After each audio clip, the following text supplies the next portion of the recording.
Previously, no one could have imagined that ordinary pictures could serve as a social elevator. However, digital art and NFTs have already turned into assets that not only generated millions in revenue, but also created a new class of people willing to do anything for such a passion.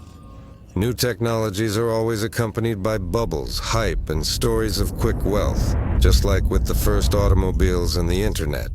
Now this is happening with cryptocurrencies and NFTs. But where do technologies end up after the bubbles burst? Today, you will find out the answer to this question.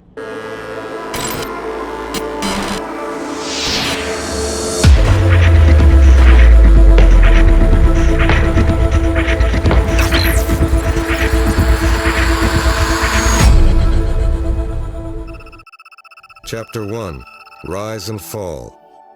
In 2020, the NFT market volume was just over $82 million. By the end of the next year, it grew by 21,000% to reach $17 billion. A mania began in the market, with more and more stars wanting to get rich quickly. 2021 was the year of NFTs. Burst into the mainstream media agenda with the rise of NBA Top Shot at the beginning of the year. Seemingly worthless basketball cards skyrocketed in value from a few dollars to several $100,000 each. And by April 2021, there were more than 50,000 unique daily users in NBA Top Shot. This was followed by the rise of the entire NFT market. The technology received widespread attention. New artists and investors arrived. Every day, new headlines emerged that another NFT was worth more than luxury real estate in London. Big bloggers launched their collections, and games with billion-dollar capitalizations were released. Any NFT collection could definitely show growth. Some people online were asking what to buy to get rich, while others were making memes by saving the NFT image with a right-clicking. In 2021, NFT was the most popular search query related to cryptocurrency, even more popular than Ethereum or the metaverse. No one wanted to understand it, but everyone wanted to profit from the fresh narrative. Greed took over the market. In just a year, NFT collectors have become one of the wealthiest classes in crypto. Could you imagine that the ordinary domain NFTs.com could be sold for $15 million in 2022, becoming one of the most expensive domains? The digital painting sold through the auction house Christie's for approximately $69 million became the most expensive NFT. Realtors in Decentraland were selling land for $2.5 million. Would you buy virtual real estate at the price of real property? How do you feel about such an investment decision? All right, real estate. Would you pay $4 million to listen to a Wu-Tang Clan album? The wealthy Pleasurdao decided that it was a good deal, just like the purchase of the original Doge meme, also for a modest $4 million. At that moment, the NFT market was at the peak of greed. But mania cannot last too long. Depression always follows a fall. In May 2022, everything changed. The Terra Luna crash happened. The fifth reboot of the crypto market has begun, which did not spare NFTs. They did not meet expectations. Did not become a global revolution. It turned out that companies from the real world are not planning to sell dry cereals as NFTs and move into the metaverse. By the third quarter of 2022, the transaction volume in dollar equivalent had dropped by 77%. It was the first quarter when traders, on average, traded at a loss. Interest in NFTs turned into disappointment and despair. Millions of views were now going not to videos about quick earnings, but to exposes of the NFT market. That was the rapid rise and indeed the inglorious fall of the NFT bubble.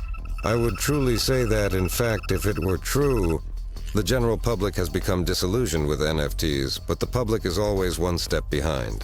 Even though NFTs didn't become a global revolution and the mainstream buried them, it's not that straightforward. The bear market washed out many, but not everyone. In 2023, the total sales volume amounted to $8 billion, half of 2021. By mid-2024, sales volume reached $5.5 billion. Are NFTs alive? By 2024, sales volume has already reached $5.5 billion.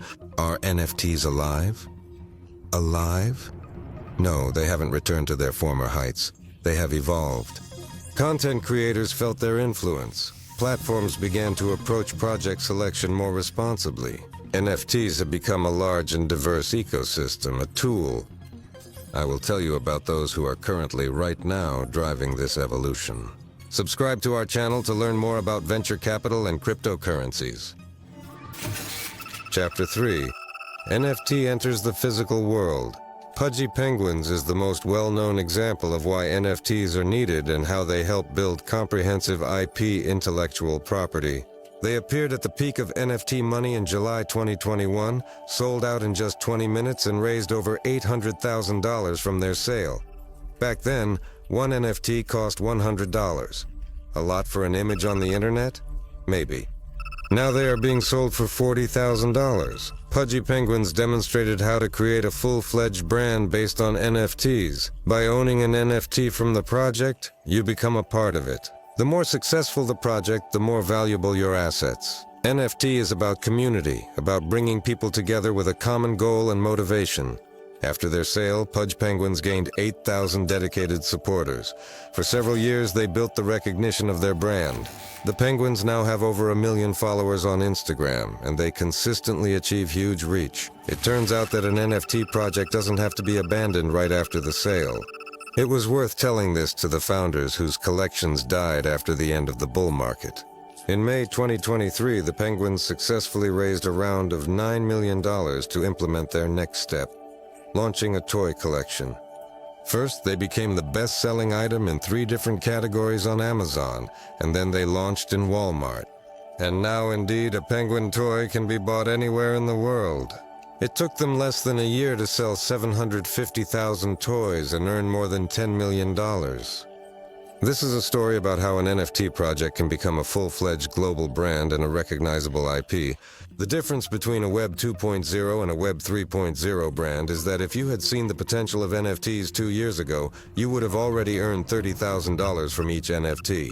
You can definitely go to Pixar movies or buy Star Wars toys, but you can't participate in the financial success of their brand.